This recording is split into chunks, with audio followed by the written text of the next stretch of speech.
If you've been paying attention at all this year, you've probably noticed that Asmongold has started saying things that a lot of people normally would push back on.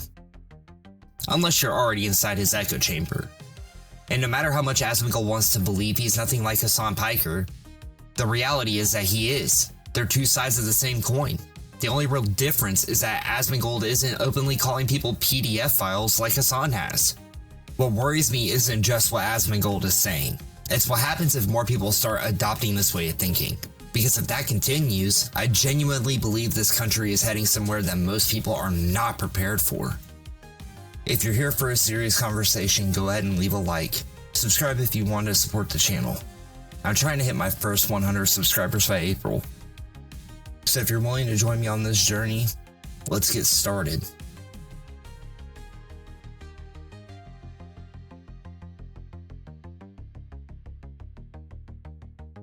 Recently, Asmongold reacted to news surrounding Venezuela and the capture of President Maduro by US forces.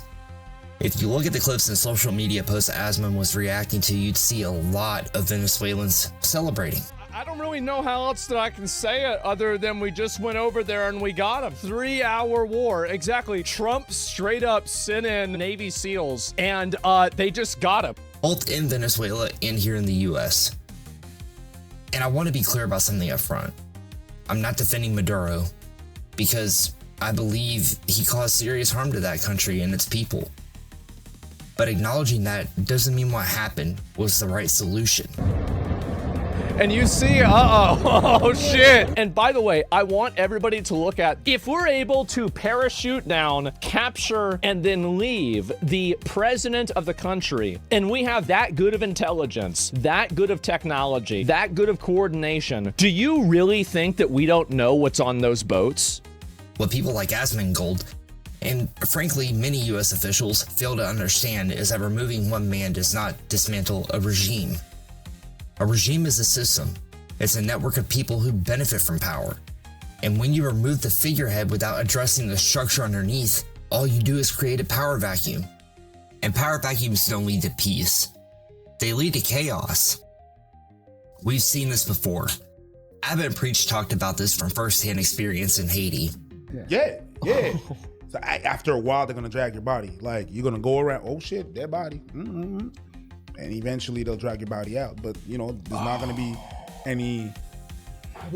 That's why I can't go. I can't go now. My parents won't let me go to Haiti. I was supposed to go with my dad. We've been planning that shit, but they don't want to go. I mean, right now they got all them kidnappings. Yeah, that's what I'm saying. But it's like kidnapping. When we left that story that I just told with the machete and everything, that was in 2018. That was in. Now things have deteriorated.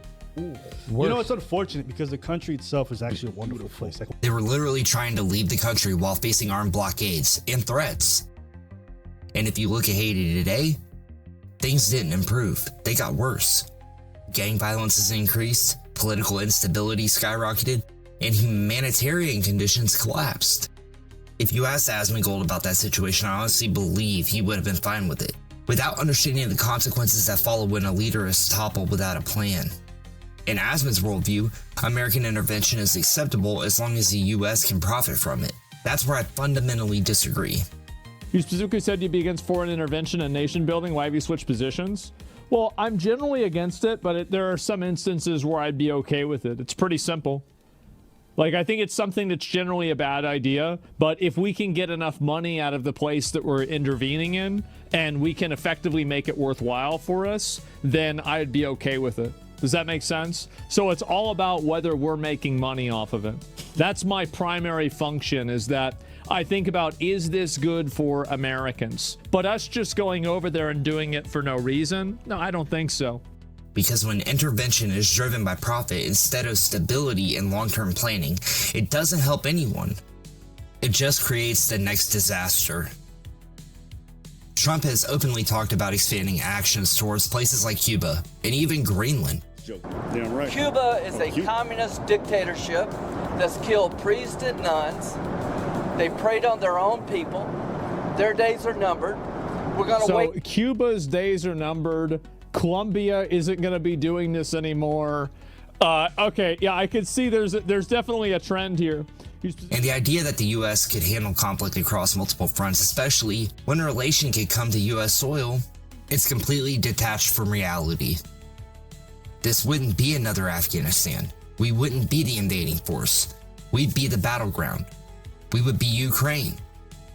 You cannot think only about the short-term satisfaction of we got the bad guy.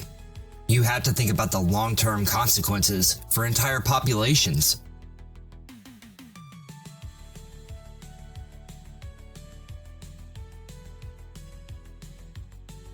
Now let's talk about Minneapolis. What happened to the woman that was killed during the ICE encounter was tragic. No one deserves to die over something this trivial. But according to Asmongold, this killing was justified. Car, and it would have never happened if she hadn't just tried to block the police in the first place. The ICE did everything correctly, and that's simply not true. There were multiple ways the situation could have been handled without anyone dying. Asmongold's defense is that the officer felt threatened, that the vehicle posed a danger, but evidence suggests that the officer was never in any real danger at all. You know what? You actually bring up a great point. I hadn't even thought about this. But the police officer who was in front of the car heard the wheels accelerating. And yeah, absolutely, he's gonna pull out his fucking gun. What we see is an officer circling a car, filming on a phone because he didn't have a body cam, positioning himself near the front of the vehicle, and firing multiple rounds before the car even reaches him. That doesn't look like fear. It looks like escalation. People will say, well, she was labeled a domestic terrorist. But let's be honest. Is blocking a vehicle terrorism? Or are we inflating language to justify force after the fact? If she had a gun, if she had open fire, this would be a completely different conversation. But she didn't. She stayed inside the vehicle.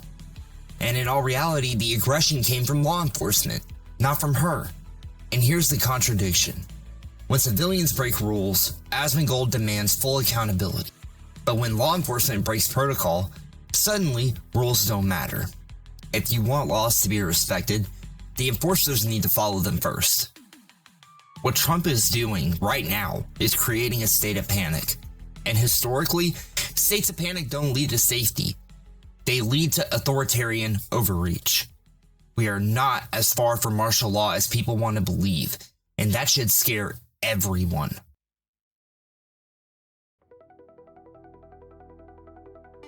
Now this is where Hassan Piker comes into play. Hassan and Asmon operate the same way. Massive echo chambers where dissent is shut down, and anyone outside the bubble is treated like an enemy. Hassan is the largest left-wing political streamer. Asmongold is effectively the largest right-wing one. They are mirrors of each other. And let me make something clear. I like Asmongold. Well, I used to. But right now, it doesn't seem like Asmon is saying anything that wants to keep me on his side. And Hassan, I've never really been on his side to begin with. Hassan props up extremist narratives on the left. Asmongold props up Trump on the right. And at this point, Trump functions like an ideological terrorist to democracy itself. 2016 Trump wasn't like this. But after losing, he doubled down. Not to govern better, but to protect his ego. And Asmongold will defend nearly anything Trump does. That's not critical thinking. That's loyalty to ideology. The Asmongold that built his platform was someone who criticized AAA game studios, called out bad industry practices, and didn't align himself with political power. That's the Asmongold that people respected. This version? He's spreading ideology instead of analysis. Asmongold is on track to becoming the Hassan of the right. And once Trump is gone, I fully expect him to turn on whoever comes next. Not because of policy, but because they aren't Trump. I think a lot of people would agree. Asmongold was better when he focused on games and culture instead of political narratives. And in my opinion, I hope he debates destiny. I hope someone forces real pushback with actual facts. Because the last thing the right needs is a massive influencer reinforcing bad ideas without challenge. If you disagree with me, that's fine. I'm open to real conversations. Join the Discord, leave a comment, reach out. I have no problem with talking to anybody. But that's all I'm going to do for now. Thank you for watching, and I'll see you in the next one.